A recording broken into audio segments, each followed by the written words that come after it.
أعوذ بالله من الشيطان الرجيم. بسم الله الرحمن الرحيم.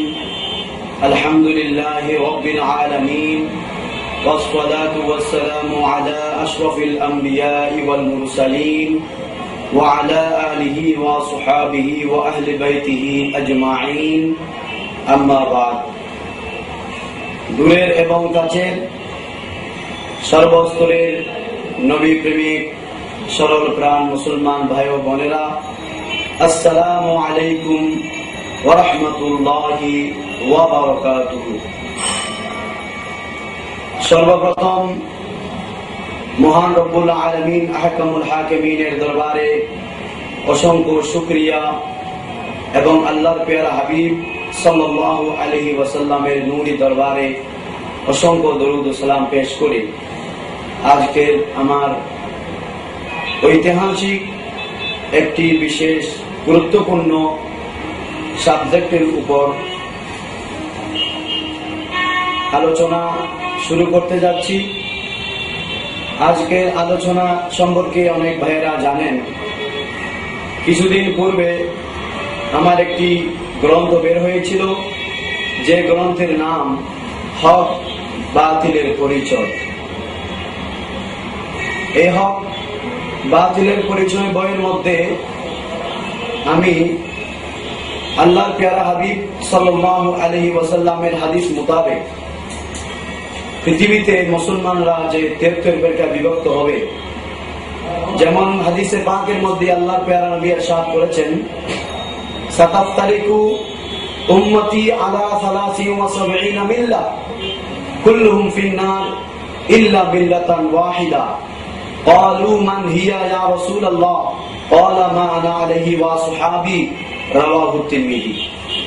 তিরমিজি শরীফের হাদিসে আমার নবী অদৃশ্য জ্ঞানের বদৌলতে 1400 বছর পূর্বে ইরশাদ করেছিলেন, অচিরেই আমার উম্মতরা 73টি ফিরকা বিভক্ত হবে, একটি ফিরকায় বেহেশতি বা নাজি হবে।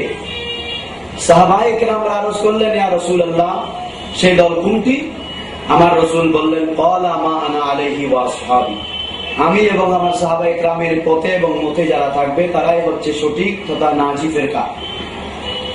মিরকাত শরহে মিশকাতের মধ্যে মা আনা আলাইহি ওয়া আসহাবি ব্যাখ্যা করতে গিয়ে আল্লামা মুল্লা আলী কারি রাহমাতুল্লাহ আলাইহি বলেছেন, এখানে আল্লাহর প্রিয় হাদিসের মাধ্যমে মা আনা আলাইহি ওয়া আসহাবি, এই হাদিসের মাধ্যমে একটি দলের কথা বোঝানো হয়েছে, সেটা হচ্ছে লা রাইবা ওয়ালা শাক্কা আনহুম আহলে সুন্নাহ ওয়াল জামাত।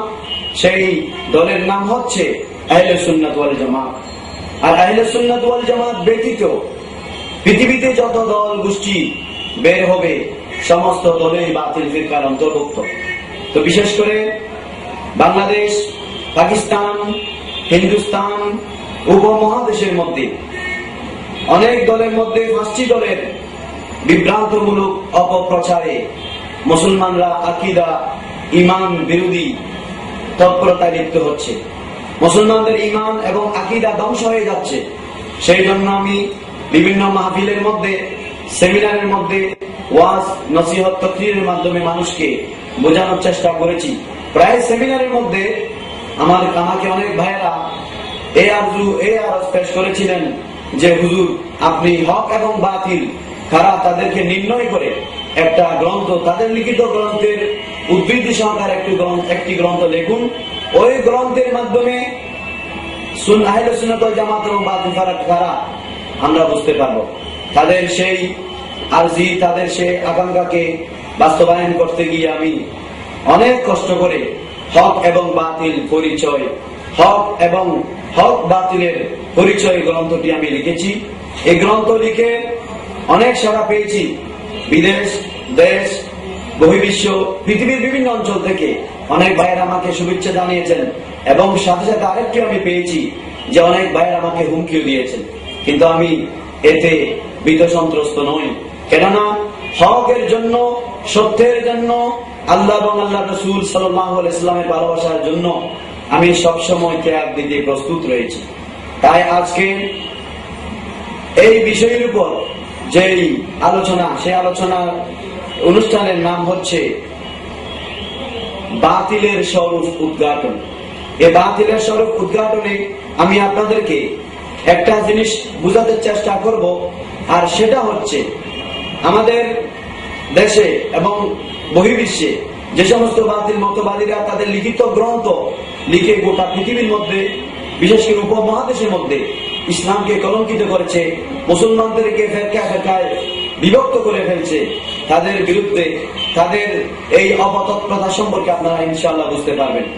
তারা তাদের লিখিত গ্রন্থের মধ্যে আল্লাহর প্রিয় হাবিব সাল্লাল্লাহু আলাইহি ওয়াসাল্লামের শানে কি কি গুস্তাখি করেছে, বেয়াদবি করেছে, আর ওই বেয়াদবিগুলো, ওই গুস্তাখিগুলো, ওই ওদের ভ্রান্ত মতবাদগুলো কোন মুসলমান যদি অন্তরে বিশ্বাস করে, সেই কোনদিন মুসলমান থাকতে পারে না, তার ঈমান চলে যাবে, সে বেঈমান হয়ে যাবে।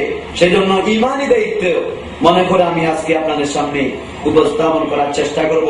প্রথমে আমি পাঁচটা ফেরকার মধ্যে সর্বপ্রথম যে ফেরকার সম্পর্কে আপনাদেরকে বলবো, সেই ফেরকাটির নাম হচ্ছে ওয়াহাবি দেওবন্দি মাযহাব।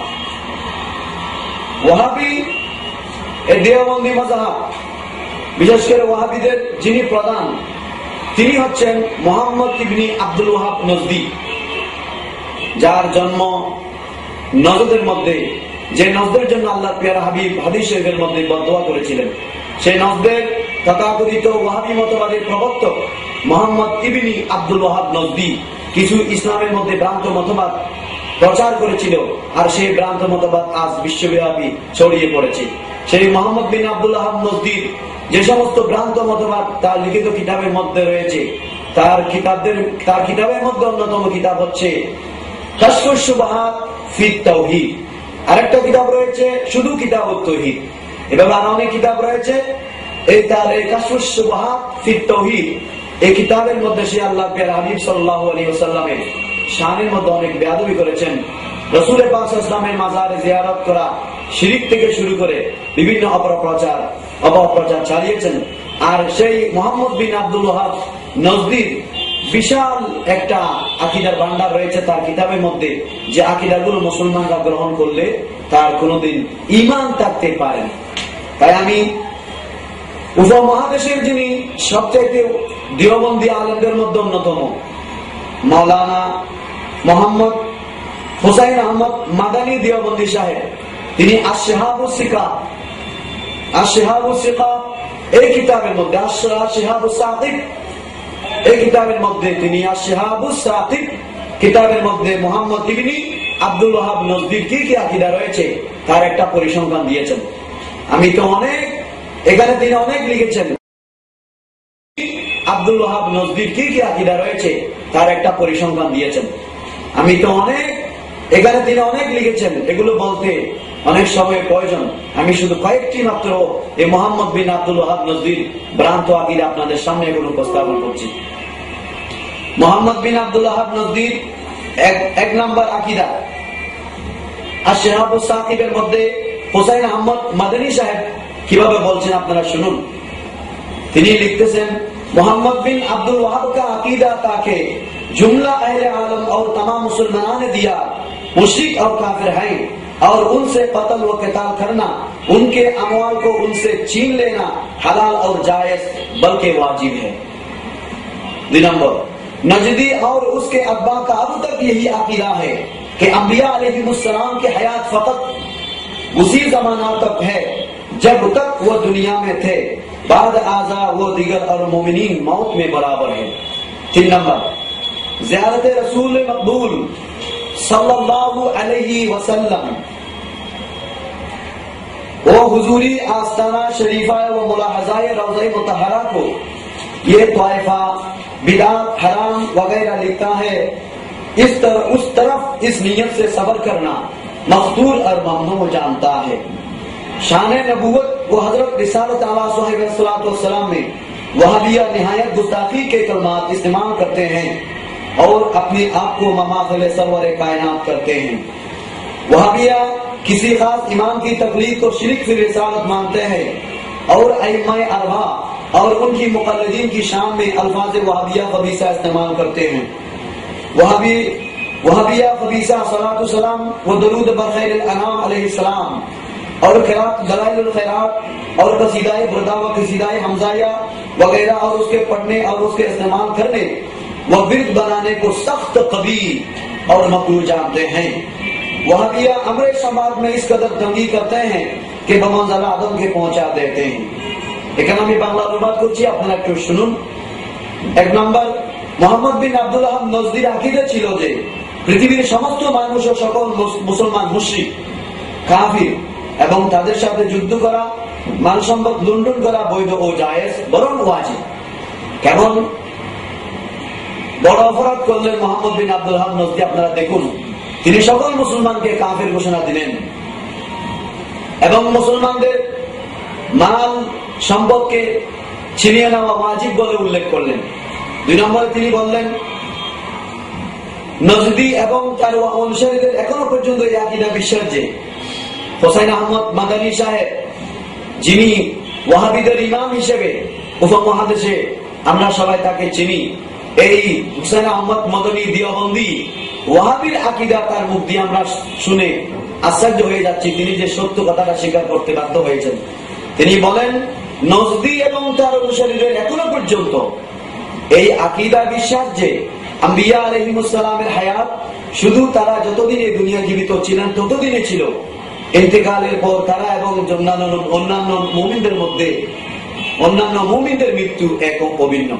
অর্থাৎ প্রিয় নবী হায়াতুন নবী নন। আল্লাহর প্রিয় নবীকে হায়াতুন নবী হিসেবে মানতে চান না ওয়াহাবি প্রবর্তক। হোসাইন আহমদ মাদানী বলতেছেন, নজদি এবং তার অনুসারীদের এখনো পর্যন্ত, অর্থাৎ এখনো পর্যন্ত ওয়াহাবিদের আকীদা কি, আম্বিয়া আলাইহিমুস সালামের হায়াত শুধু তারা যতদিন এই দুনিয়াতে জীবিত ছিলেন ততদিনে ছিল, ইন্তেকালের পর তারা এবং অন্যান্য মুমিনদের মৃত্যু এক অভিন্ন। অর্থাৎ প্রিয় নবী হায়াতুন নবী নন। 3 নম্বর, রাসূলে মাকবুল সাল্লাল্লাহু আলাইহি ওয়াসাল্লামের জিয়ারত ও আস্তানা শরীফে হাজিরি, জিয়ারতের নিয়তে মদিনা শরীফে সফর করা বিধিপ্রদ ও নিষিদ্ধ মনে করে থাকেন। 4 নম্বর, প্রিয় নবী সাল্লাল্লাহু আলাইহি ওয়াসাল্লামের নবুয়ত ও রিসালাতের শানে ওয়াহাবিরা অত্যন্ত অদ্যত্বপূর্ণ ভাষা ব্যবহার করে থাকেন এবং নিজেদেরকে প্রিয় নবী সাল্লাল্লাহু আলাইহি ওয়াসাল্লামের সমকক্ষ মনে করে থাকেন।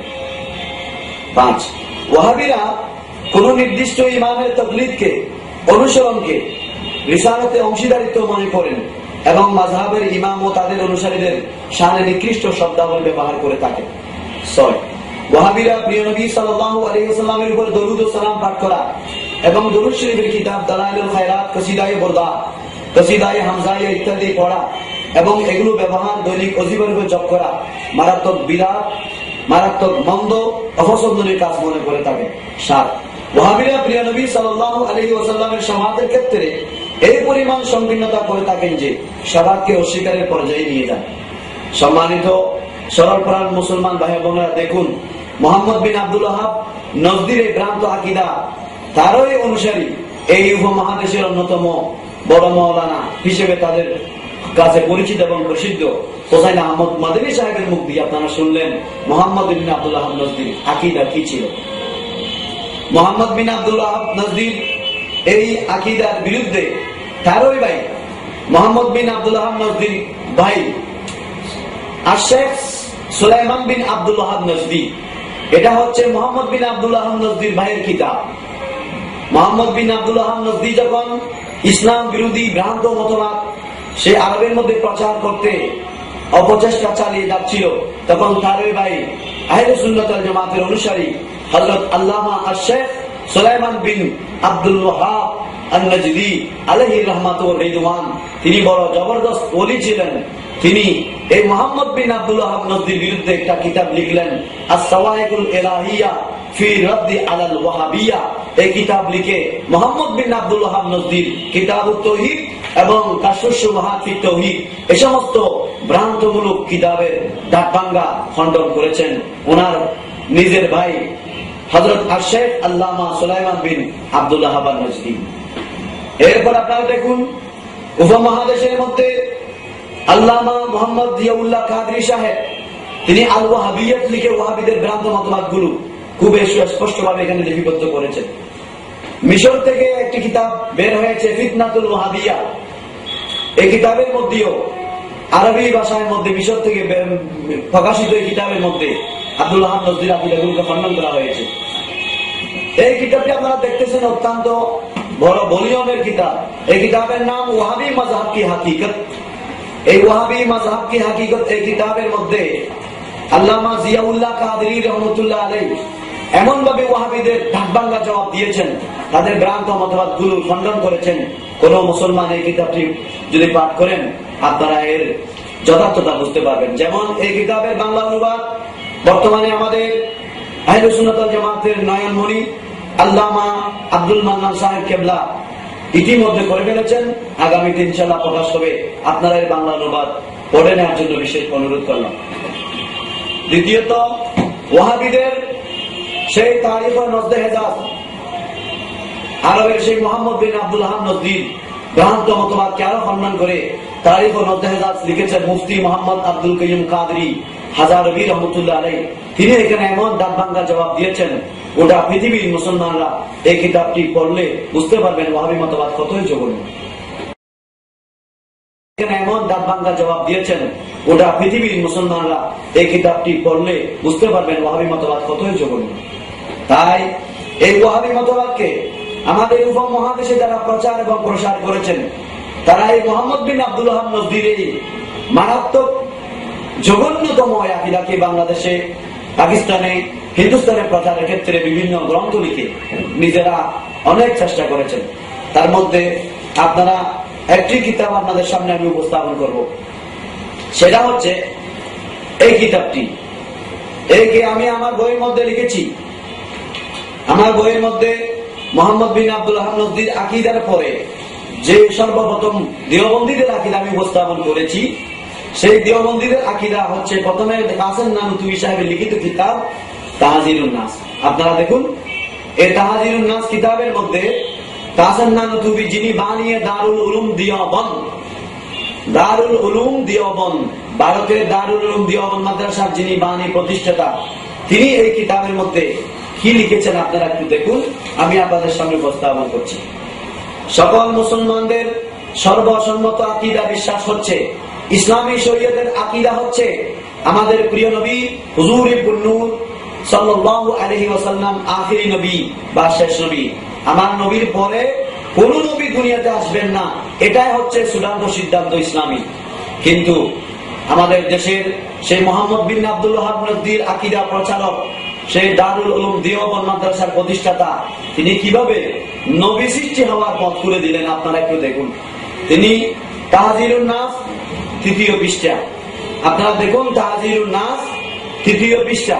এই পৃষ্ঠার মধ্যে তিনি লিখেছেন, सो अवाम के ख्याल में तो रसूलुल्लाह का खातिम होना वही माना है कि आपका जमाना अंबिया साबिक के जमाना के बाद और आप सब में आखिरी नबी हैं, मगर अहले फहम पर रोशन होगा कि तकद्दुम या ताखुर जमानी में भी कुछ फजीलत नहीं।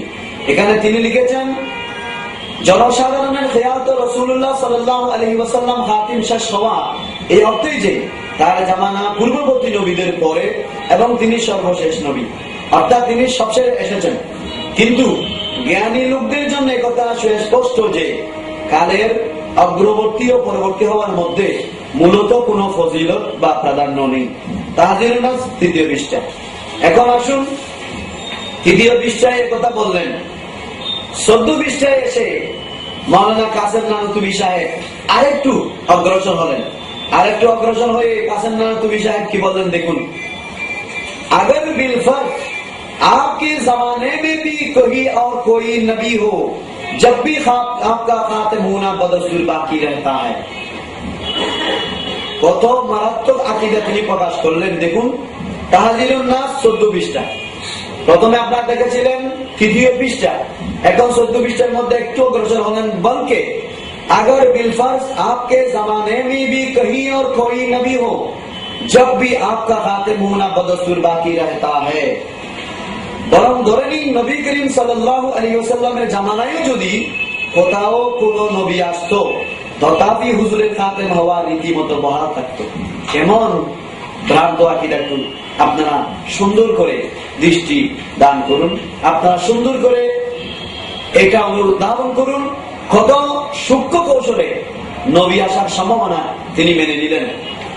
এরপরে তিনি থামেননি, এরপরে তিনি আরো অগ্রসর হয়ে 25 পৃষ্ঠায় এসে বললেন, আপনারা 25 পৃষ্ঠায় দেখুন, আরো মারাত্মক আকীদা তিনি প্রকাশ করলেন।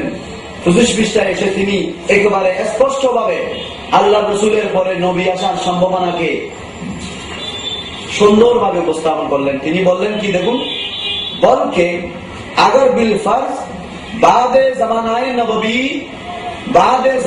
नबी सल्लल्लाहु अलैहि वसल्लम कोई नबी पैदा हो तो फिर खातमियत मोहम्मदी में कुछ फर्क न आएगा।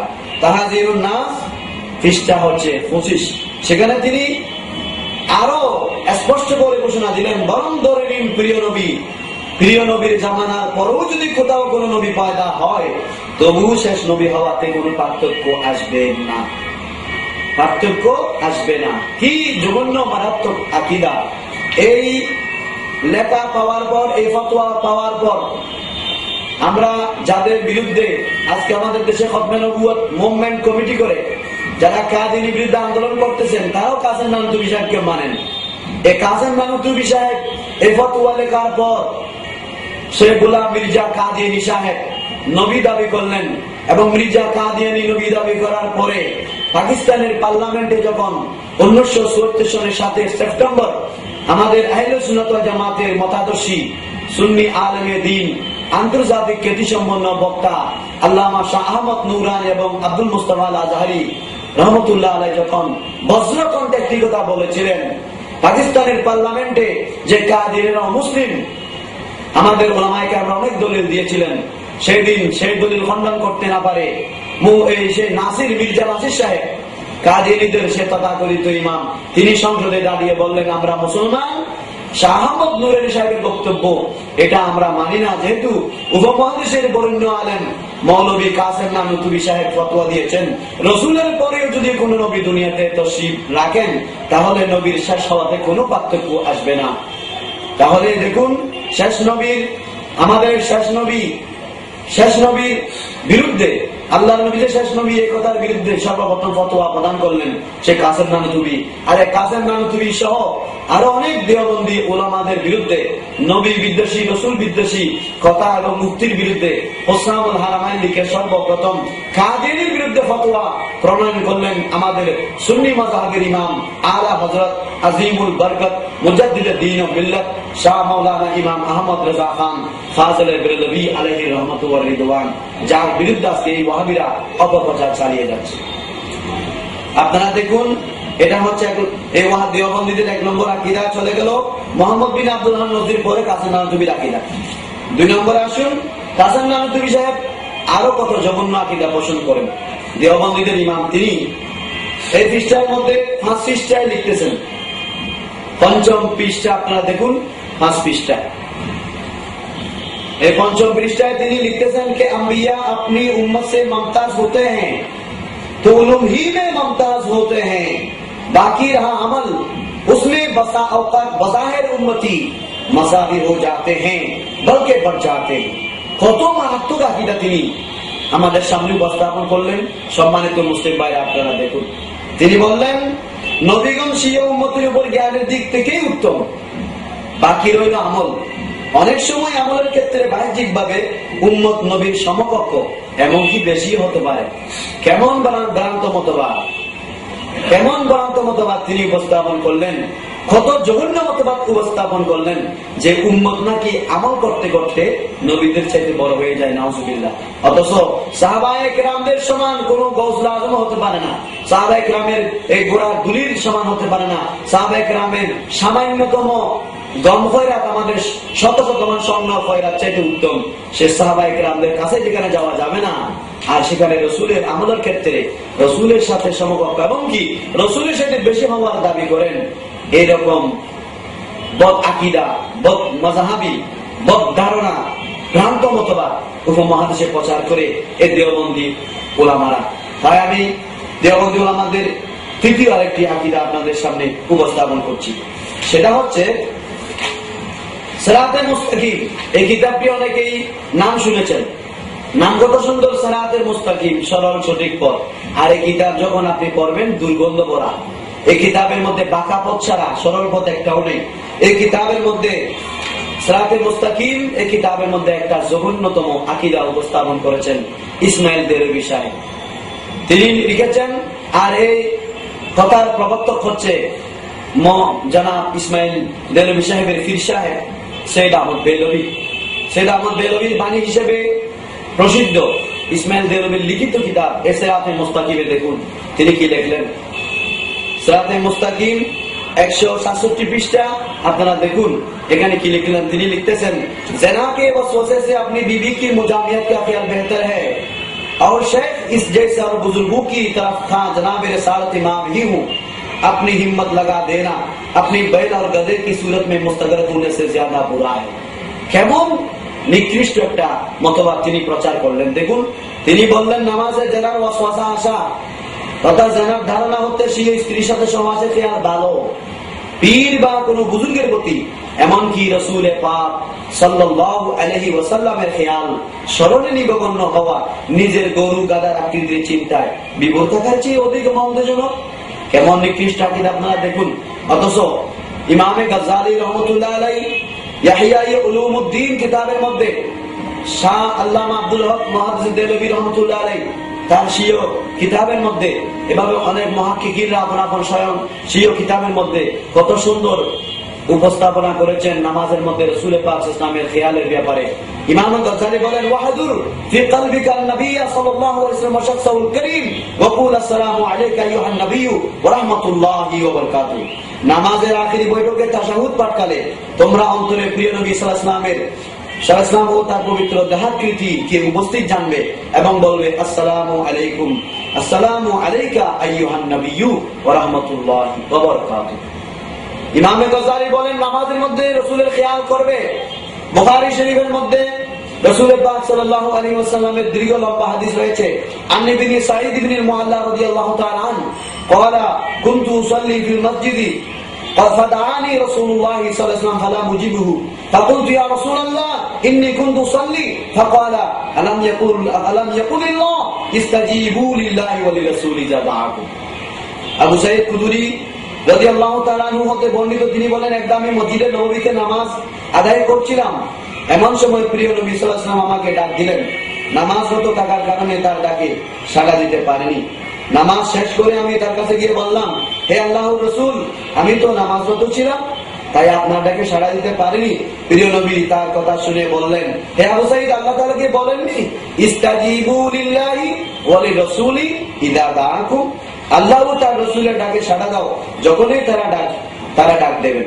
নামাজ অবস্থায় হোক, যে কোনো অবস্থায় হোক, তাদের ডাকে সাড়া দিতে হবে। কোরআন এবং হাদিসের আলোকে তাহলে এখন বোঝা গেল নামাজের মধ্যে রাসূল পাক সাল্লাল্লাহু আলাইহি ওয়াসাল্লামের খেয়াল আসাটা নামাজ ভঙ্গের কারণ নয়, বরং কবুলিয়তের কারণ। রাসূল পাক ইসলামের খেয়াল নামাজে আসলে নামাজ ভঙ্গ হয় না। যেমন আরেকটি দলিল আপনাদেরকে দেওয়া হচ্ছে, আল্লামা তাফসীরে খেয়াল নামাজে আসলে নামাজ ভঙ্গ হয় না। যেমন আরেকটি দলিল আপনাদেরকে দেওয়া হচ্ছে, আল্লামা তাফসীরে মাজাহিরের মধ্যে আল্লামা সানাউল্লাহ ফানি ফতি রহমাতুল্লাহ আলাইহি কত সুন্দরভাবে তিনি মাসালা উল্লেখ করেছেন। তিনি লিখেছেন, মাসালা কিলা ইজাবাতুর রাসূল লা ইয়াক্তাউস সালাহ, রাসূল পাক ইসলামের ডাকে সাড়া দিলে নামাজ ভঙ্গ হয় না। তাহলে সিরাতে মুস্তাকিমের মধ্যে সৈয়দ আহমদ বেলভী এবং ইসমাইল দেরবির এই ভ্রান্ত আকীদা আমরা কোনদিন সমর্থন করতে পারি না। এখন আসুন আরেকটি কথা সিরাতে মুস্তাকিমের মধ্যে বলেছেন, दस कुलियत शरीयत और अहकाम दीन में उसको सैयद अहमद को अंबिया अलैहिस्सलाम का शागिर्द भी कह सकते हैं और उनका हम उस्ताद भी कह सकते हैं। শরীয়তের সার্বিক দিক থেকে এবং আহকামে দ্বীনের ব্যাপারে তাকে সৈয়দ আহমদকে নবীগণের ছাত্র এবং তাদের উস্তাদের সমান বলা চলে। কেমন বদাকিদা দেখুন, যিনি যার জীবনী গ্রন্থ পাঠ করলে আপনারা নিজেই বুঝতে পারবেন জীবনে কোনোদিন লেখাপড়া দূরের কথা যার অক্ষর জ্ঞান ছিল না, আর তার সম্পর্কে সিরাতে মুস্তাকিমে লেখা হচ্ছে তিনি নাকি শরীয়তের সার্বিক দিক দিয়ে আহকামে শরীয়তের সার্বিক দিক দিয়ে রাসূল পাক সাল্লাল্লাহু আলাইহি ওয়াসাল্লামের ছাত্র কিংবা উস্তাদের সমতুল্য, নাউজুবিল্লাহ। এরকম সিরাতে মুস্তাকিমের মধ্যে আর অসংখ্য কুফরি আকীদা রয়েছে। আপনারা দেখতে পাচ্ছেন সিরাতে মুস্তাকিমের মধ্যে আর অসংখ্য কুফরি আকীদা রয়েছে। এগুলো যদি বিস্তারিত বলতে যা অনেক সময় প্রয়োজন হবে, তাই শুধু এতটুকু বলে রাখলাম, নামাজের মধ্যে রাসূলের খেয়ালকে গরুগদার খেয়ালের চাইতে এবং আপন স্ত্রীর সাথে মুজামিয়াত সহবাসের খেয়ালের চাইতে নিকৃষ্ট বলে সিরাতে মুস্তাকিম সৈয়দ আহমদ বেলবী ইসলামের উপর কত বড় জুলুম করেছে। দ্বিতীয় আপনারা দেখুন আরেকটি কিতাব হেফজুল ইমান। এই হেফজুল ইমানটি লিখেছেন আশরাফ আলী থানভী সাহেব, যিনি ওয়াহাবীদের অন্যতম প্রধান ইমাম। সিরাতে মুস্তাকিমের মধ্যে তিনি লিখেছেন, आपकी दाते मुकद्दस पर हमें गायब का हुक्म किया जाना अगर बकौल जायद सही हो तो दरियाफ्त तलब यह अमर है कि इस गायब से मुराद बात गायब है या कुल गायब है। अगर बात उलूम गायब या मुराद है तो उसमें हुजूर सल्लल्लाहु अलैहि वसल्लम ही की क्या तखसीस है। ऐसा इल्म गायब तो जायद व अमर व बल्कि हर सभी व मजनून बल्कि जमी हैवानात व बहाइम के लिए भी हासिल है। हिफ्जुल ईमाনের মধ্যে 15 পৃষ্ঠার মধ্যে তিনি লিখলেন, হুজুর পাক সাল্লাল্লাহু আলাইহি ওয়াসাল্লামের পবিত্র সত্তার মধ্যে ইলমে গায়েব বা উদ্দেশ্য জ্ঞানের অস্তিত্বকে স্বীকার করা যদি জায়েদের কথা অনুযায়ী শুদ্ধ হয়, তবে জিজ্ঞাসা হয়ে দাঁড়ায় ওই গায়েব দ্বারা কি আংশিক ইলমে গায়েব উদ্দেশ্য না সামগ্রিক গায়েব উদ্দেশ্য। যদি কতক ইলমে গায়েব উদ্দেশ্য হয় তবে এতে হুজুর সাল্লাল্লাহু আলাইহি ওয়াসাল্লামের কি বিশেষত্ব রয়েছে। এ ধরনের ইলমে গায়েব তো জাহেদ আমর বরং প্রতিটি শিশু, পাগল, এমনকি জানোয়ার ও অন্যান্য পশুরও রয়েছে। রাসূল পাকের ইলমে গায়েব কোরআন এবং হাদিসে পাকের ভিত্তিতে অখণ্ডনীয় এবং রাসূল ইসলামের এই উদ্দেশ্য জ্ঞানকে খণ্ডন করতে পারবে না। আল্লাহ তাবারক ওয়া তাআলা কালামে পাকে রাসূল পাক স্বয়ং বুখারী শরীফ সহ অন্যান্য হাদিসে পাকে আল্লাহ তার হাবিবকে যে আল্লাহ ইলমে গায়েব দিয়েছেন তার অসংখ্য প্রমাণ স্থাপন করেছেন। অথচ রাসূল পাকের উদ্দেশ্যকে জ্ঞানকে অস্বীকার করতে গিয়ে কেমন নোংরামির আশ্রয় নিল আশরাফ আলী থানভী সাহেব। রাসূল পাকের ইলমে গায়েবকে গরু, ছাগল, পশু, পাগল, ছাগলের জ্ঞানের সাথে তুলনা করলেন। নাউজুবিল্লাহ মিন যালিক। এরপর আসুন দেওবন্দি আকীদার মধ্যে এটা হচ্ছে, এই কিতাবটি হচ্ছে বারাহিনা কাতিয়া। আপনারা দেখুন এই বারাহিনা কাতিয়ার মধ্যে शैतान और मलकुल मौत की वसात नस से साबित हुई। कदर आलम की वसात आलम की कौन सी नस से कती है कि जिससे तमाम नुसूस को रद्द करके एक शरीक साबित करता है। 55 পৃষ্ঠার মধ্যে খলিল আহমদ থানভী সাহেব লিখেছেন, রাসূল পাক সাল্লাল্লাহু আলাইহি ওয়াসাল্লামের জ্ঞানের আল্লাহ রাসূল যে আল্লাহ রাসূলকে আল্লাহ যে জ্ঞান দান করেছেন সেই জ্ঞানের নাকি নস তথা দলিল নেই, প্রমাণ নেই। আর শয়তান মালাকুল মউতের জ্ঞানের দলিল রয়েছে। অতএব তিনি বুঝাতে চেয়েছেন শয়তানের ইলমের রাসূল পাকের ইলমের চাইতে শয়তান এবং মালাকুল মউতের ইলম বেশি। নাউজুবিল্লাহ মিন যালিক। সেজন্য বারাহিনা কাতে আপনাদের সামনে উপস্থাপন করলাম। এগুলো আমি হক বাতিল কিতাবে লেখার পর বিভিন্ন স্থান থেকে আমার কাছে টেলিফোন করা হলো যে এই সমস্ত লেখা আমাদের মুরব্বীরা লেখেন নাই, আমাদের কোন কিতাবের মধ্যে নেই। দেখুন তাদের কিতাবের মধ্যে এই কথা আপনারা সতর্ক দেখুন তারা কি লিখেছেন। শয়তান ও মালাকুল মौत की वसात नस से साबित हुई, खबर आलम की वसात इल्म की कौन सी नस से कती है कि जिससे तमाम नुसूस को रद्द करके एक शरीक साबित करता है। रसूल पाक सल्लल्लाहु अलैहि वसल्लम জ্ঞানকে প্রতিষ্ঠা করলে, রাসূল ওয়াসাল্লাম জ্ঞানকে স্বীকার করলে নাকি শিরিক হবে। এভাবে এখানে আরেকটি মারাত্মক আকীদা উপস্থাপন করেছেন।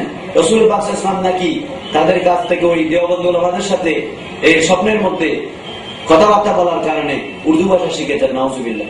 অথচ আল্লাহ তাবারক ওয়া তাআলা কালামে পাকের মধ্যে ইরশাদ করেছেন, ওয়া আল্লামা আদম আল আসমা কুল্লাহা, আদম আলাইহিস সালামকে সমস্ত ভাষা শিক্ষা দিয়েছেন। তামাম নবী সকল নবীদের সেরা। আর ওই নবী নাকি উর্দু ভাষা শিখেছেন সেই দেওবন্দি ওলামাদের কাছ থেকে। দেখুন তাদের ভ্রান্ত মতবাদ। আরেকটি মারাত্মক কিতাব দেওবন্দিরা এই মহাদেশে প্রচার করে যাচ্ছেন যেটা তাকবিয়াতুল ঈমান। নাম কত সুন্দর, তাকবিয়াতুল ঈমান, শক্ত ঈমান, কঠিন ঈমান, কিন্তু সেখানে ঈমানকে শেষ করে দিয়েছে এই বইয়ের মধ্যে। তাকবিয়াতুল ঈমান এখানে সে লিখেছে এই কিতাবে তাকবিয়াতুল ঈমানের 33 পৃষ্ঠা আপনারা দেখুন।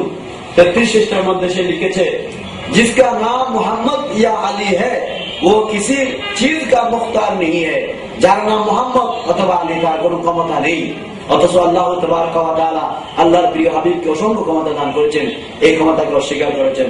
শুধু তাই নয়, এই কিতাবের মধ্যে তাকবিয়াতুল ঈমানের মধ্যে তিনি লিখেছেন, यानी जितने पैगंबर आए हैं सुबह अल्लाह की तरफ से यही हुक्म लाए हैं कि अल्लाह को माने और उसके सवाए किसी को न माने।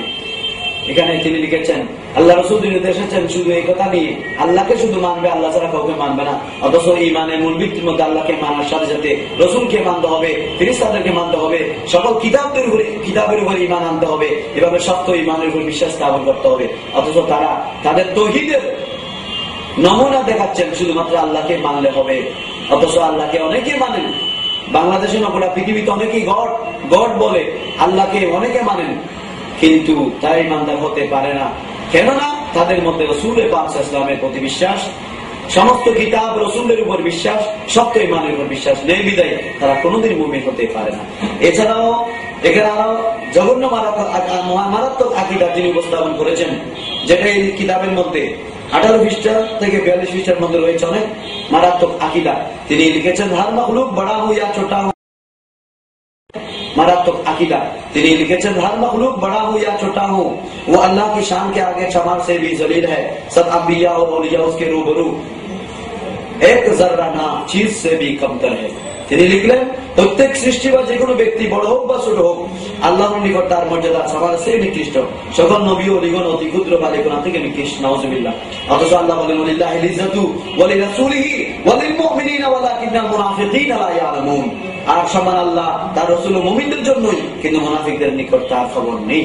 তাহলে দেখুন শুধু তা নয়, এভাবে তিনি আরো অনেক কথা লিখেছেন, যেমন রাসূলকে চাহনে সে কুছ নেই হতা, আল্লাহ রসুল চাইলে নাকি কিছুই হয় না, রসুলের চাওয়ার দ্বারা কিছু হয় না। তাকবীরুল ঈমান এই কিতাবের মধ্যে 40 পৃষ্ঠায় লিখেছেন, আপনারা দেখুন। অথচ রসুল সাল্লাল্লাহু চেয়েছেন আল্লাহ বাইতুল মুকাদ্দাসের দিকে নামাজ পড়তে ইচ্ছা হয় না, তখন রসুলের চাওয়ার দ্বারা আল্লাহ খানায়ে কাবাকে কিবলাতে পরিবর্তন করলেন। আমাদের দেশের দেওবন্দীদের উচিত কিবলার দিকে নামাজ না পড়া, কেননা কিবলা হয়েছে কাবা, কিবলা হয়েছে আমার নবীর চাহতের উসিলায়। আমার নবী চেয়েছেন সেজন্য আল্লাহ কাবাকে কিবলা বানিয়েছেন।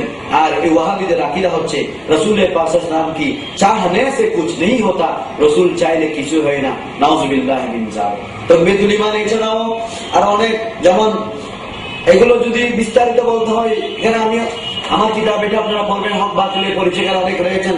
জিয়ারতে রাসূল সাল্লাল্লাহু আলাইহি ওয়াসাল্লাম, আল্লাহ রাসূলের জিয়ারত করা নাকি বিদআত, রাসূলের পাকের দরবারে যাওয়া বিদআত, শিরক। যেমন তিনি লিখেছেন यानी जियारत के वास्ते किसी मकान मुतबर्रक को सफर करके जाना दुरुस्त नहीं। इस हदीस से कई मसाला मालूम हुए। एक ये हजरत सल्लल्लाहु अलैहि वसल्लम की मजार शरीफ पर रोज व तारीख मुअय्यन में इज्तिमा और जमा करना दुरुस्त नहीं। তাকবীরুল ঈমান এখানে তিনি লিখেছেন জিয়ারতের উদ্দেশ্যে কোনো বর্তমান স্থানে যাওয়া বৈধ নয়। এই হাদিসের আলোকে কয়েকটি মাসালা অবগত হয়। তার মধ্যে একটি এই যে হযরত সাল্লাল্লাহু আলাইহি ওয়াসাল্লামের মাজার শরীফের নির্দিষ্ট দিনে তারিখে একত্রিত হওয়া ও লোক জমায়েত করা, অর্থাৎ জিয়ারতের উদ্দেশ্যে মাজার শরীফে সম্মিলিতভাবে নির্দিষ্ট তারিখে যাওয়া বৈধ নয়। আরেকটু কাছে আসুন, তাকবীরুল ঈমানের মধ্যে এছাড়াও আরো অনেক মারাত্মক কুফরি আকীদা উপস্থাপন করেছেন সেই ইসমাইল দেবী সাহেব। যেমন তিনি লিখেছেন রাসূলুল্লাহ সাল্লাল্লাহু আলাইহি ওয়াসাল্লাম কি সুপারিশ মানা যাবে না। এই তাকবীরুল ঈমানে আপনারা দেখুন 41 পৃষ্ঠার মধ্যে 14 পৃষ্ঠা এবং 41 পৃষ্ঠা আপনারা দেখুন, এখানে আছে, তিনি এখানে উল্লেখ করেছেন যে मगर यही पुकारना और मन्नत माननी और नजर नियाज करनी और उनको अपना वकील और सिफारिशी समझना यही उनका कुफ्र और शिरक था। सो जो कोई किसी से यह मुआमला करे कि उसको अल्लाह का बंदा वो मखलूक ही समझे, सो अबू जहल और वो शिरक में बराबर है। यानी जिससे कोई यह मुआमला करेगा वो मुशरिक हो जाएगा, हाँ अंबिया व औलिया से करे। আল্লাহর ওলিদেরকে সুপারিশকারী হিসেবে মানা তার দৃষ্টিতে শিরিক, এবং এটা আবু জেহেলের মতো মুশরিক হয়ে যাবে যারা নবী এবং ওলিকে সুপারিশকারী মনে করবে। অথচ কোরআন এবং সুন্নাহ আলোকপাত করলে আমরা বুঝতে পাই, কোরআন এবং সুন্নাহ একান্ত দলিলের ভিত্তিতে আমরা প্রমাণ করতে পেরেছি, এবং কোরআন হাদিসের মধ্যে রয়েছে আল্লাহ রাসূল শাফাআতকারী, আল্লাহর নেক বান্দারাও কিয়ামতের ময়দানে সুপারিশ করবেন। এছাড়াও আরো অনেক, দ্বিতীয় এই বইয়ের মধ্যে 40 পৃষ্ঠায় লিখেছেন यानी मैं एक दिन मरकर मट्टी में मिलने वाला हूँ। रसूल नाকি বলেছিলেন আমি মরে মাটির সাথে মিশে যাব। অথচ আল্লাহ রাসূল বলেছেন ইন্নাল্লাহ হারামা আলাল আরদি আন তাকুলা জাসাদাল আম্বিয়া ফানাবিয়ুল্লাহি হাইয়ুন ইউযাকু। আমার নবী বলেছেন নিশ্চয়ই আল্লাহ তাআলা নবীদের শরীর মুবারককে মাটির জন্য বক্ষণ করা হারাম করে দিয়েছেন, অতএব আল্লাহর নবী রওজা পাকের সশরীরে জিন্দা রয়েছেন, তাকে রিজিক প্রদান করা হয়েছে মিশকাত শরীফ। এভাবে আরো অনেক দলিল রয়েছে। এই তাকবীরাতুল ঈমান এটা হাজার হাজার কুফরি এখানে রয়েছে, আপনারা কেন আমি সংক্ষেপে দেখালাম। আর একটা কিতাব দেখুন, এটা ফতোয়ায়ে রশিদিয়া।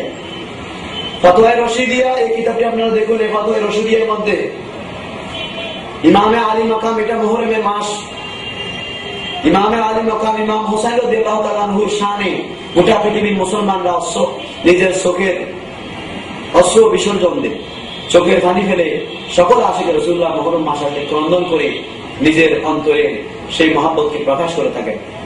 ইমামে হুসাইনের শানে কারবালা মাহফিল, সুলতানে কারবালা মাহফিল সারা বিশ্বে, বিশেষ করে উপমহাদেশে মসজিদে মসজিদে, গ্রামে গ্রামে, পাড়ায় পাড়ায় চলতেছে। আর ইমাম হোসেনের শাহাদাতের এই আলোচনা শুদ্ধভাবে করলেও তিনি বলতেছেন এটা নাজায়েজ হারাম। যেমন मुहर्रम में जिक्र शहादत हुसैन अलैहिस्सलाम करना अगरचे बरावाए सही हो, या सबील लगाना, शरबत पिलाना, या चंदा सबील और शरबत में देना, वो देना, दूधा पिलाना, सब नादुरुस्त और हराम है, सब नादुरुस्त और हराम है। আমরা মুহররম মাসে, তিনি লিখতেছেন মুহররম মাসে ইমাম হোসেন আলাইহিস সালামের আলোচনা সেটা যদি সহিহ রাওয়ায়াত দ্বারা হয়ে থাকে, তাহলে মুহররম উপলক্ষে সবিল লাগানো, পথচারীদের পানির ব্যবস্থা, শরবতে ছানা দেওয়া অথবা দুধ পান করানো এসব নাজায়েজ ও হারাম। অথচ তিনি এই কিতাবের মধ্যে 575 পৃষ্ঠার মধ্যে আপনারা দেখুন, 575 পৃষ্ঠার মধ্যে তিনি লিখেছেন ইমাম হোসেনের নামে দেওয়া ফাতিহা, ইমাম হোসেনের নামে দেওয়া ফাতিহার ফানি, ফাতিহার বস্তু খাওয়া হারাম। অথচ তিনি লিখলেন, এখানে লিখেছেন এই 575 পৃষ্ঠার মধ্যে একজন প্রশ্ন করলেন, হিন্দুদের দেওয়া মূর্তির পূজা, পূজারীরা পূজার সামনে দেওয়া যে বস্তু, সেই বস্তু যদি মুসলমান নৌকার, মুসলমান চাকর, মুসলমান ওস্তাদ, মুসলমান কাউকে তোহফা হিসেবে দান করে, সেটা কি জায়েজ? দেখুন তিনি লিখছেন, জবাব দুরুস্ত হ্যাঁ, অবশ্যই জায়েজ, যে হিন্দুদের মূর্তির সামনে দেওয়া খানা বক্ষণ করা জায়েজ। আর ইমামে হুসাইন রাদিয়াল্লাহু তাআলা আনহুর নামে ফাতিহাকৃত বস্তু খাওয়া মুসলমানদের জন্য হারাম। কেমন মারাত্মক আকীদা তিনি এই গ্রন্থের মধ্যে লিখলেন, আপনারা একটু দেখুন। আর অনেক কুফরি আকীদা এখানে রয়েছে, আপনারা এগুলো অধ্যয়ন করুন, সেখানে দেখতে পারবেন। আমার কিতাবটি ভালো করে অধ্যয়ন করলে সব বুঝতে পারবেন। আমি এখানে সংক্ষিপ্ত ভাবে বলছি। এখন আমরা প্রায় একেবারে ওয়াহাবি দেওবন্দি আকীদার কাছাকাছি চলে এসেছি। ওয়াহাবি দেওবন্দি আকীদার আমাদের বাংলাদেশের মধ্যে একটা ওয়াহাবিদের, দেওবন্দীদের অনেক বড় মতাদর্শী মাদ্রাসা রয়েছে, যেটা হাটহাজারী মাদ্রাসা, আপনারা সবাই জানেন। সেই মাদ্রাসার একজন শিক্ষক তিনি একটা ছোট্ট পুস্তিকা লিখেছেন, কবিতা আকার। আর এখানে লিখলেন তিনি, কাদরে মতলব হে वो हर सीढ़ी पर तुम जान लो, हाँ हाँ কাদরে মতলব किसी भी कायम था खुदा के वास्ते तुम मान लो। তিনি বলতেছেন আল্লাহ মিথ্যা কথা বলতে পারেন, তোমরা এটা মেনে নাও। किसी भी कायम था खुदा के वास्ते तुम मान लो। কত জঘন্য মারাত্মক আকীদা আপনারা দেখুন। আল্লাহ মিথ্যা কথা বলতে পারেন, তোমরা মেনে নাও। কাদের মতলব হে वो हर सीढ़ी पर तुम जान लो, কেননা তিনি কাদের মতলব, স্বয়ং সম্পূর্ণ ক্ষমতার অধিকারী, এটা তোমরা জেনে নাও। আল্লাহ স্বয়ং সম্পূর্ণ ক্ষমতার অধিকারী, আল্লাহ আলা কুল্লি শাইইন কদির, আমরা জানি। কিন্তু এই জন্য কি আল্লাহ জানা করতে পারে? আল্লাহ যদি মিথ্যা বলতে পারেন, তাহলে আল্লাহ কি জানা করতে পারেন? এভাবে মিথ্যা করা, মিথ্যা জানা, এগুলো সব আল্লাহর জন্য, আল্লাহর শানের জন্য লায়েক নয়। আহলে সুন্নাত ওয়াল জামাতের এই আকীদা মোতাবেক এটা ভ্রান্ত মতবাদ। যেহেতু আল্লাহ তাবারক ওয়া তাআলা কালামে পাকে ইরশাদ করেছেন, ওয়ামান আসদাকু মিনাল্লাহি কিলা, এবং আল্লাহ অপেক্ষা অধিক সত্যবাদী কে? আল্লাহর চেয়ে কে সত্যবাদী হতে পারে? আর এখানে তারা আল্লাহ তাবারক ওয়া তাআলার উপর মিথ্যা অপবাদ দিলেন, নাউযুবিল্লাহি মিন যালিক। এখন দেখলেন আপনারা দেওবন্দি ওয়াহাবি আকীদার সামান্য রূপ। এখন দেখুন মওদুদি আকীদা। আমি সংক্ষেপে বলে যাব মওদুদি আকীদা। এ আমাদের দেশে আবুল আলা মওদুদি সাহেব, তিনি অনেক, আমি সংক্ষেপে বলে যাব মওদুদি আকীদা। এ আমাদের দেশে আবুল আলা মওদুদি সাহেব, তিনি অনেকের কাছে পরিচিত ব্যক্তিত্ব। পাকিস্তানে তার জন্ম। সেই মওদুদি সাহেব আল্লাহর প্রিয় নবী সাল্লাল্লাহু আলাইহি ওয়াসাল্লামের শানে কিভাবে কটাক্ষ করেছেন, একটু শুনলে আপনারা বুঝতে পারবেন। আমি এখানে মওদুদি মতবাদ বাতিল কেন এই সাবটানের মধ্যে লিখেছি। তিনি লিখতেছেন, ইসমতে আম্বিয়া আলাইহিমুস সালাম कि लवाज़िम ज़ात से नहीं। और एक लतीफ नुक्ता ये है कि अल्लाह ताला ने बिला इरादा हर नबी से किसी न किसी वक्त हिफाजत उठाकर एक दो लफ्ज़ मुंह जाने दी है। तफहीमात, এই তাফহিমাতের মধ্যে তাফহিমাত দ্বিতীয় খণ্ড 57 পৃষ্ঠা 6ষ্ঠ মুদ্রণ পাকিস্তান। এই কিতাবের মধ্যে তিনি লিখলেন নিষ্পাপ হওয়া আম্বিয়া আলাইহিস সালামের জন্য আবশ্যকীয় নয়। এতে এমন একটি সূক্ষ্ম রহস্য বিদ্যমান আছে যে আল্লাহ তাআলা ইচ্ছাপূর্বক প্রত্যেক নবী থেকে কোনো না কোনো মুহূর্তে সেই হেফাজত উঠিয়ে নিয়ে তাদের থেকে দু একটি পদস্খলন হতে দেন বা গুনাহ হতে দেন। নাউযুবিল্লাহি মিন যালিক।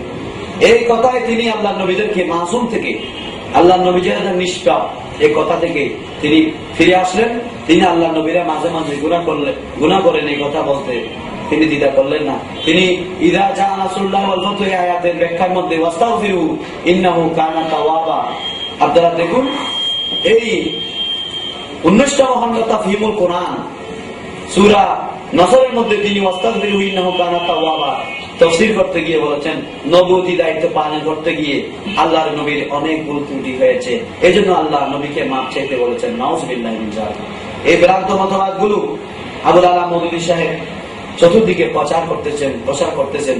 তার এই ভ্রান্ত মতবাদ থেকে মুসলমানদেরকে অবশ্যই বেঁচে থাকতে হবে।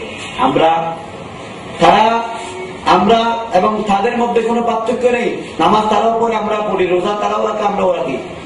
সব আমলের ক্ষেত্রে কোনো পার্থক্য তাদের সাথে আমাদের নেই, কিন্তু আকীদার ক্ষেত্রে তাদের সাথে আমাদের প্রধান পার্থক্য হচ্ছে এখানে যে তারা রাসূল পাক সাল্লাল্লাহু আলাইহি ওয়াসাল্লামের শানে এমন কটূক্তি করে যেগুলো কোন মানুষের অন্তরে স্থান ফেলে ওই মানুষ মুসলমান থাকতে পারে না।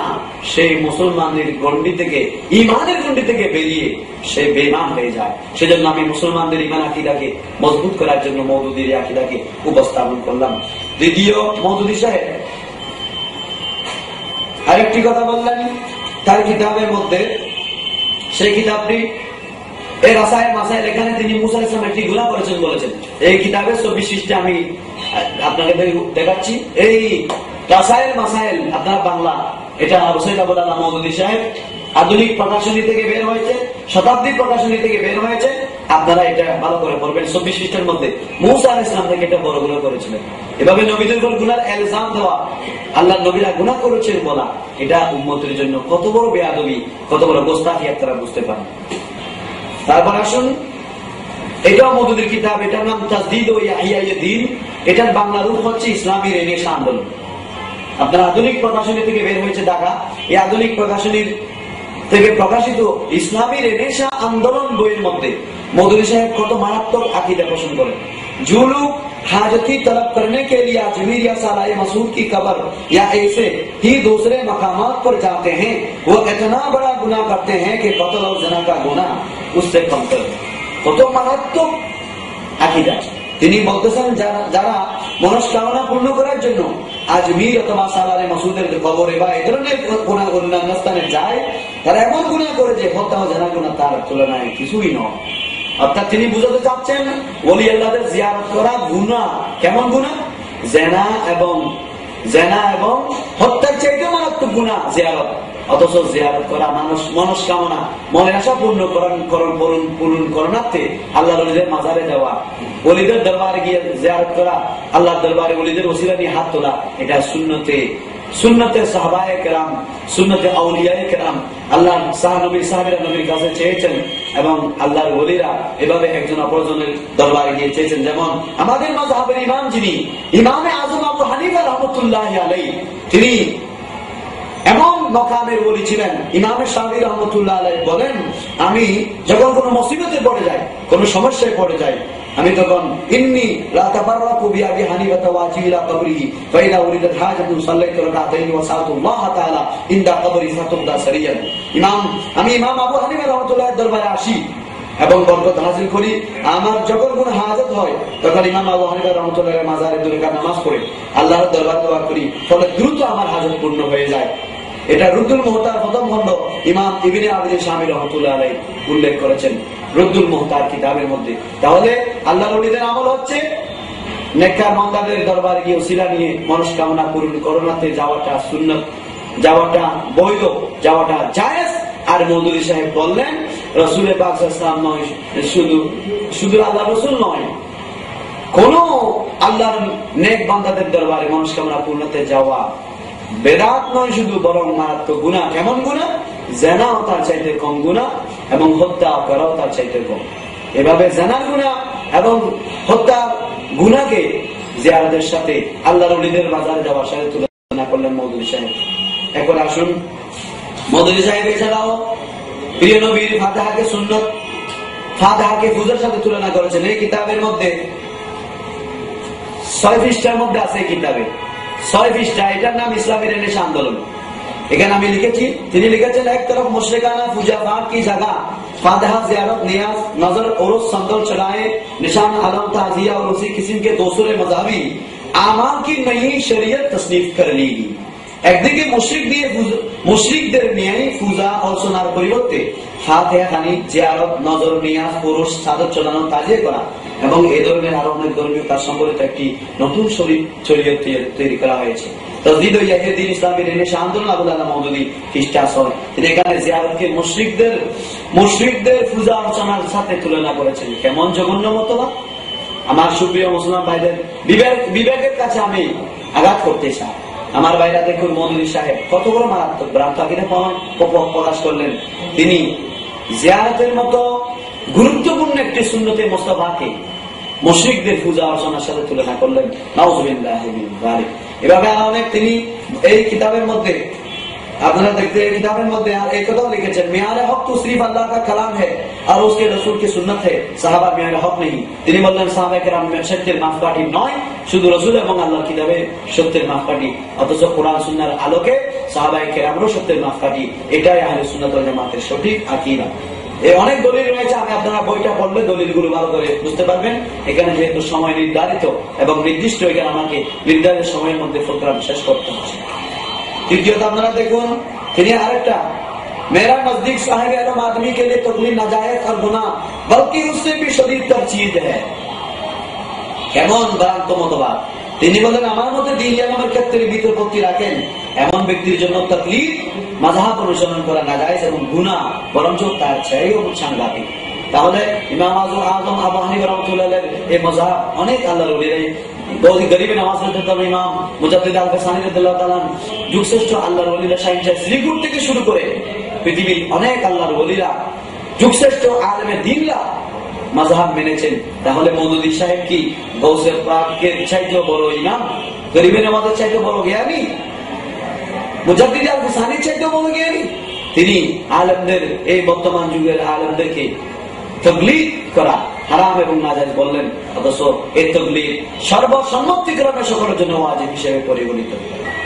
তারপর আসলে মওদুদী সাহেবের যিনি বড় শিষ্য আমাদের বাংলাদেশে, গোলাম আজম সাহেব, তিনি তার এই বই, এটার নাম সিরাতুন নবী সংকলন, এটা ভালো করে দেখেন। সিরাতুন নবী সংকলনে লিখলেন, নবী করিম সাল্লাল্লাহু আলাইহি ওয়াসাল্লাম নূরের তৈরি নয়, তিনি একজন আমাদের মতই সাধারণ মানুষ। এখানে লক্ষ্য রাখবেন, আমাদের মতই সাধারণ মানুষ। তিনি অতি মানব ছিলেন না। মিলাদের মধ্যে তাকে রাসূলুল্লাহ সাল্লাল্লাহু আলাইহি ওয়াসাল্লামকে নিকটে মনে করে দাঁড়িয়ে সম্মান করা শিরক, তাকে নবী ইয়া রাসূল বলে সম্বোধন করা শিরক, তিনি আমাদের ডাক শুনতে পান বলে বিশ্বাস করা শিরক। সাহাবায়ে কেরাম সত্যের মাপকাঠি নন। হযরত আব্দুল কাদের জিলানী ও অন্যান্য ওলি আল্লাহগণের মাজারে যাওয়া, তাদের কাছে দোয়া চাওয়া শিরক। এই কিতাবে লিখেছেন 9 পৃষ্ঠা, 11 পৃষ্ঠা, 20 পৃষ্ঠা, 23 পৃষ্ঠা, 24 পৃষ্ঠা ও 25 পৃষ্ঠা। বই প্রকাশনী বাংলা, ঢাকা থেকে প্রকাশিত। এই বইয়ের মধ্যে আপনারা দেখবেন তিনি একেই মওদুদীর আকীদাকে প্রকাশ করলেন। 3 নম্বরে আসলো সাইদি সাহেব, যিনি আবুল আলা মওদুদীর অন্যতম প্রচারক আমাদের দেশে। দেশ বিদেশের মহিলাদের প্রশ্নোত্তর আল্লামা সাইদি এই বইটির মধ্যে তিনি লিখেছেন, নবী করিম সাল্লাল্লাহু আলাইহি ওয়াসাল্লাম বীর্যের সৃষ্টি, নাউযুবিল্লাহ, নাফাক বীর্যের সৃষ্টি, অথচ কোরআন সুন্নাহর মধ্যে তিনি নূরের সৃষ্টি। অসংখ্য দলিল রয়েছে। আপনারা অধ্যক্ষ হাফেজ এম.এ. জলিল সাহেব কেবলার লিখিত কিতাব নূরুন নবী সাল্লাল্লাহু আলাইহি ওয়াসাল্লাম বইটি পড়ুন। অকাট্য দলিল দিয়ে প্রমাণ করা হয়েছে রাসূল নূরের নবী।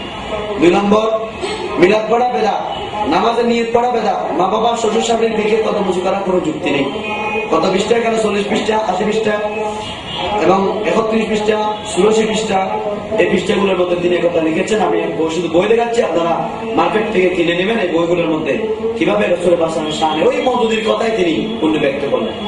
তারপর আরেকজন মওদুদীর শিষ্য, যার নাম আপনারা সবাই জানেন, বাংলাদেশের সেই তথাকথিত মাওলানা মোহাম্মদ আব্দুর রহিম সাহেব, তিনি একটা কিতাব লিখলেন সুন্নত ও বেদাত। এটা মার্কেটে এখন কম পাওয়া যাচ্ছে। হয়তো সামনে ওরা একেবারে বন্ধ করে দিব।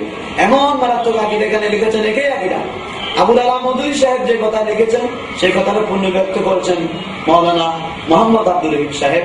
তিনি লিখলেন, নবী ওলি ওসিনা মানা, পীর মুরিদি, মিলাদ, কদম ইত্যাদি সব বেদাত। যেগুলো সব সুন্নাত এগুলোকে তিনি সব বেদাত বলে এখানে ঘোষণা দিলেন। আর এই বই পড়ে আমাদের দেশের সরলপ্রাণ বাংলা শিক্ষিত ভাইরা অনেকে মিলাদ পড়েন না, এই দরুদ পড়েন না, রাসূলের পাক সালাম প্রেরণ করেন না। তারা মনে করে মাওলানা আব্দুল রহিম সাহেবের লেখাই সত্য, অথচ এটা মওদুদী, সে পূর্ব ভ্রান্ত মতবাদের বহিঃপ্রকাশ ছাড়া কিছুই নয়। সম্মানিত দর্শক শ্রোতাবিন্দু, আমরা এখন চলে যাচ্ছি। এখন প্রথমে ওয়াহাবী মতবাদ শেষ করলাম, মওদুদী শেষ করলাম, এখন আসলে তবলিগ। তবলিগ মতবাদের আমি এখানে যে লেখাগুলো লিখেছি এই কিতাব থেকে লিখেছি। এই কিতাব হচ্ছে মালফুজাত ইলিয়াস। তবলিগের প্রতিষ্ঠাতা, তবলিগ জামাতের যিনি প্রতিষ্ঠাতা তিনি হচ্ছেন হযরত মাওলানা মোহাম্মদ ইলিয়াস মেয়তি, ভারতের মেয়ত নামক জায়গার বাসিন্দা। তিনি এই কিতাবে যেগুলো লিখেছেন আমি এখানে লিখেছি। তিনি বলেছেন, এই তবলিগ আমার উপর স্বপ্নে প্রাপ্ত। আমি স্বপ্নে তবলিগ পেয়েছি, আমার মাথার মধ্যে ফুসকি ছিল। যেমন তিনি বলেছেন এই কিতাবে, দেখুন, আজকাল ख्वाब में मुझ पर उलूम सहीहा का इल्का होता है, इसलिए कोशिश करो मुझे नींद ज्यादा आए। खुश्की की वजह से नींद कम होने लगी थी, तो मैंने हकीम साहब और डॉक्टर के मशवरे से सर में तेल मालिश कराई, जिससे नींद में तरक्की होगी। आपने फरमाया कि इस तबलीग का तरीका भी मुझ पर ख्वाब में मुनकशफ हुआ। তিনি এখানে লিখেছেন, আমার মাথার মধ্যে খুশকি ছিল, ডাক্তারের পরামর্শ তেল দিয়েছি, এখন ভালো ঘুম হচ্ছে, তোমরা আমাকে আরো ঘুমাও, আরো ঘুম যেতে সহায়তা করো, যাতে আমি আরো ভালো ভালো স্বপ্ন দেখি। এই তরিকা আমি স্বপ্নে পেয়েছি, তবলিগের তরিকা, এর তরিকা স্বপ্নে পেয়েছি। ইসলামের উসুল হচ্ছে 5টা, তিনি আরো 3টা যোগ করে 6টা উসুল বানিয়ে 6 উসুলের তবলিগ দিয়ে সারা বিশ্বের মুসলমানদেরকে আজকে ওয়াহাবী মতবাদে দীক্ষিত করতেছে। ওয়াহাবী মতবাদের একটি এজেন্ট হচ্ছে তবলিগ জামাত। এটা দলিল হচ্ছে তাদের কিতাব, আপনারা দেখুন এর রাহবার, তবলিগের কিতাব এর রাহবারের মধ্যে ওয়াহাবীদের যে আকীদা সে আকীদাগুলো প্রচার করা হয়েছে। এখানে বলা হয়েছে রাসূলের পাক সাল্লাল্লাহু আলাইহি ওয়াসাল্লামের শানে মিলাদ শরীফ পড়া, এই জশ্নে জুলুসি দিয়ে মিলাদুন নবী করা, আল্লাহর নবীর উপর এই দরুদ সালামের মাধ্যমে জুলুস করা, বারে রবিউল আউয়াল উদযাপন করা সব বেদাত। তাহলে ওয়াহাবীদের আকীদা যেটা, মওদুদীদের আকীদা যেটা, সেটা পূর্ণ ব্যক্ত করেছেন এই রাহবার কিতাব। এই তাহলে ওয়াহাবীদের আকীদা যেটা, মওদুদীদের আকীদা যেটা, সেটা পূর্ণ ব্যক্ত করেছেন এই রাহবার কিতাব। এই তবলিগের ইমানি, তাদের ইমানি হেফাজতের কিতাব এটা, ইমান হেফাজতের অন্যতম গ্রন্থ রাহবার। এই কিতাবের মধ্যে মিলাদুন নবীর বিরুদ্ধে, রাসূলের পাক সাল্লাল্লাহু আলাইহি ওয়াসাল্লামের শানের বিরুদ্ধে এমন কটূক্তি করা হয়েছে যেগুলো আহলে সুন্নাত ওয়াল জামাতের খেলাফ। তাই তাদের আকীদা হচ্ছে কি, ওয়াহাবীদের আকীদা প্রকাশ করা। ওয়াহাবীদের আকীদা কি আপনারা কিছুদিন আগে দেখেছেন। বিশেষ করে তিনি নিজে বলেছেন, কি বলেছেন, তিনি বলেছেন, আমি এই তবলিগ পেয়েছি স্বপ্নে, আমি তো তবলিগের তরিকা হবে আমার, আর এই তবলিগের তালিম হবে আশরাফ আলী থানভী সাহেবের। অথচ আশরাফ আলী থানভীর আকীদা হচ্ছে, আপনারা দেখুন আশরাফ আলী থানভীর একটা কিতাবের আমি ফটো স্টেট আপনাদেরকে দেখাচ্ছি। এখানে আশরাফ আলী থানভী সাহেব তার একজন মুরিদ স্বপ্নে দেখলেন যে কালেমা পড়তেছে লা ইলাহা ইল্লাল্লাহ আশরাফ আলী রাসূলুল্লাহ। অথচ এই স্বপ্নের ব্যাখ্যা কিভাবে দিলেন আপনারা দেখুন। মুরিদ পীর সাহেবের কাছে প্রশ্ন করলেন, হুজুর আমি রাতে স্বপ্নে দেখলাম কলমা পড়তেছি লা ইলাহা ইল্লাল্লাহ আশরাফ আলী রাসূলুল্লাহ।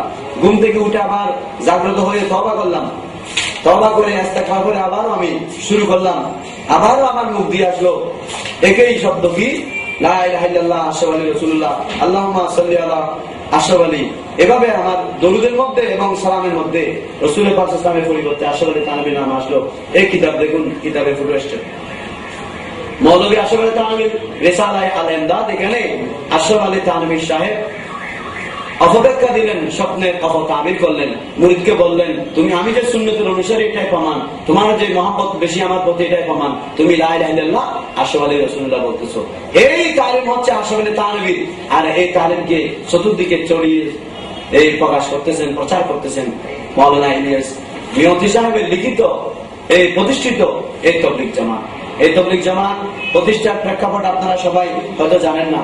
এই তবলিগ জামাত প্রতিষ্ঠার প্রেক্ষাপট অনেক সুগভীরের মধ্যে রয়েছে।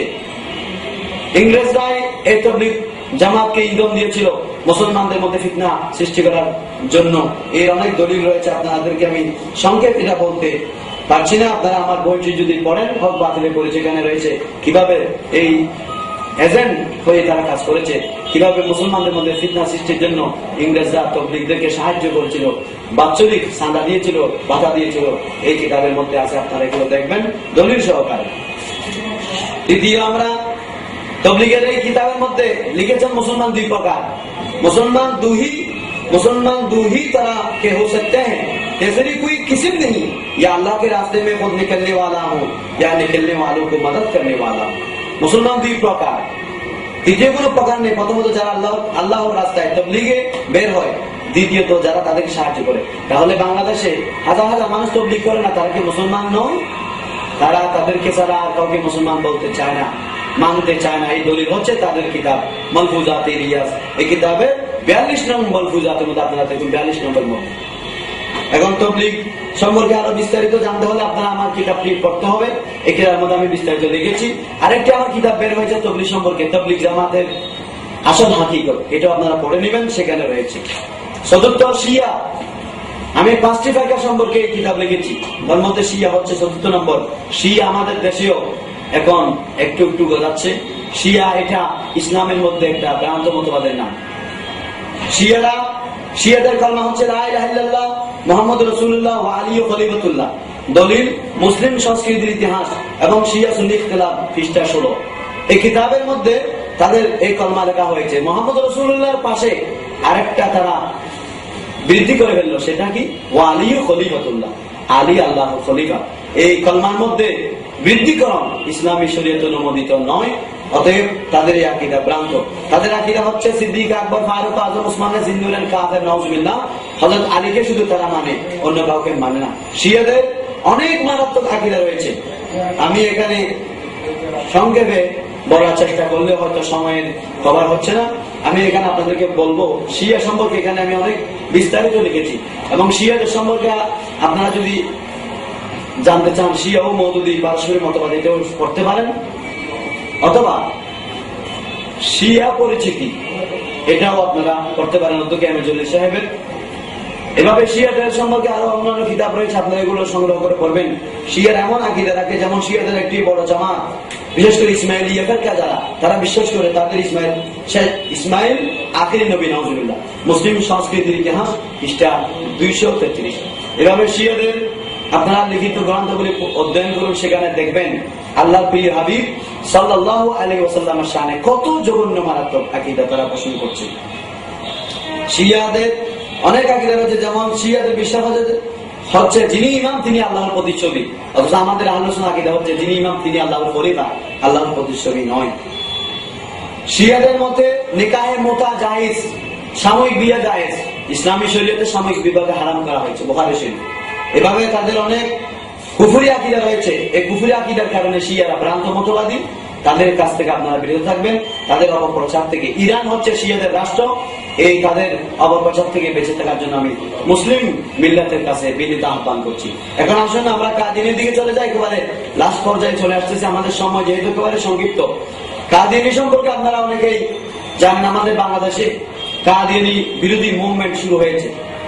এক শ্রেণীর মানুষ আমাদের দেশে আন্দোলন করছে কাদিয়ানিকে মুসলিম ঘোষণা করতে হবে, অথচ কাদিয়ানিদের বিরুদ্ধে যারা মুসলিম ঘোষণার দাবি করছে তাদের মুরব্বী ইসমাইল, তাদের মুরব্বী কাসেম নানুতুবি সাহেব, যার কথা আপনাদেরকে বলেছি আগে, তিনি শেষ নবী। আমার নবীর পরে যদি কোন নবী দুনিয়াতে আসে, আমাদের নবীর পরে যদি কোন নবী দুনিয়াতে আসে, তাহলে আল্লাহর নবীর খাতেমিয়াতে মুহাম্মদের মধ্যে কোনো ফরক আসবে না, কোন পার্থক্য আসবে না বলে ঘোষণা দিয়েছেন। এই ঘোষণার কারণেই মির্জা কাদিয়ানী সাহেব সে নবী দাবি করেছিল। আজকের কাদিয়ানীরা কাসেম নানুতুবির ফতোয়াকে সন্ন্যাস করে তাদের বড় বড় অফিসে লিপিবদ্ধ করে রেখেছে। আমি কাদিয়ানীদের অফিসে গেলাম কিছুদিন আগে, তাদের সাথে আমার বহস হলো। আপনারা জানেন চট্টগ্রামে চকবাজারে তাদের একটা কাদিয়ানী বাইতুল বাসের মসজিদ রয়েছে। আমি সেখানে গেলাম, কাদিয়ানী সম্পর্কে তাদের দীর্ঘ 1 ঘন্টা তাদের সাথে আমার অনেক কথা হলো। শেষ পর্যন্ত তারা পরাজিত হয়ে তারা বললো, না আমরা কাদিয়ানীকে নবী মানি না, বরং আমরা কাদিয়ানীকে ইমাম মেহেদী মানি। তখন আমি বললাম, ইমাম মেহেদী যে আলামত আমার নবী হাদিসে পাকের মধ্যে বলেছেন, একটা আলামতও এই কাদিয়ানীর মধ্যে পাওয়া যায় না, বিদায় আমরা কাদিয়ানীকে ইমাম মেহেদীও মানতে পারি না। এভাবে তাদের সাথে আপনারা কাদিয়ানীর ছবি দেখুন, ইনি হচ্ছেন কাদিয়ানির প্রধান গোলাম মির্জা কাদিয়ানি। দেখুন এই গোলাম মির্জা কাদিয়ানির ফটো, এখানে ওরাই এটা আমাকে দিয়েছে সৌজন্য কপি। আর বর্তমানে কাদিয়ানির বিশ্বের নেতা হচ্ছে, যিনি আপনারা দেখতেছেন ফটোর মধ্যে, ইনি বাংলাদেশ আনসারুল্লাহ মজলিস এই পত্রিকার মধ্যে কাদিয়ানির প্রধান যিনি, ওনার ছবি দেওয়া হয়েছে। বর্তমান বিশ্বে তিনি কাদিয়ানি প্রচার করতেছেন প্রধান হিসেবে। আর কাদিয়ানিদের মেন প্রবর্তক হচ্ছে মির্জা সাহেব, তিনি কাদিয়ানি প্রবর্তক এই নবী দাবি করেছিল। তার বিরুদ্ধে আলা হযরত ইমাম আহমদ রাজা খান ফাজলে বেলভী রহমতুল্লাহ আলাইহি কিতাব খতমে নবুয়ত লিখে গোটা পৃথিবীর মধ্যে কাদিয়ানির বিরুদ্ধে আন্দোলন করেছেন। কাদিয়ানিকে কাফের ঘোষণা করেছেন হুসামুল হারামাইন লিখে, এবং আলা হযরতের কিতাব খতমে নবুয়তকে আমাদের বাংলার মধ্যে অনুবাদ করা হয়েছে। এই খতমে নবুয়ত এটা আলা হযরতের কিতাব বাংলায় অনুদিত। এভাবে আমাদের দেশে বিশেষ করে উপমহাদেশে ওয়াহাবি, মওদুদি, তাবলীগী, শিয়া, কাদিয়ানি এই পাঁচ ফেরকা তাদের ভ্রান্ত এই কিতাবগুলোর মধ্যে তারা ইসলাম এবং মুসলমানদের বিরুদ্ধে, কোরআন এবং সুন্নাহ বিরোধী এমন কতগুলো কটূক্তি, রাসূলের পাঁচম শানে কিন্তু এমন কতগুলো বেয়াদবি, এমন কতগুলো ভ্রান্ত মতবাদ লিপিবদ্ধ করেছেন। এই ভ্রান্ত মতবাদ যদি কোন মুসলমান গ্রহণ করে থাকেন তাহলে ওই মুসলমানের ঈমান থাকবে না। তা আমি সকল মুসলমান ভাইদেরকে দৃষ্টি আকর্ষণ করব, এই মওদুদির এবং ওয়াহাবীর, তাবলীগী, শিয়া, কাদিয়ানির বিরুদ্ধে আপনারা যদি ভালো করে বুঝতে চান তাহলে এই আমার লিখিত কিতাব হক বাতিলের পরিচয় গ্রন্থটিকে ভালো করে পড়ুন।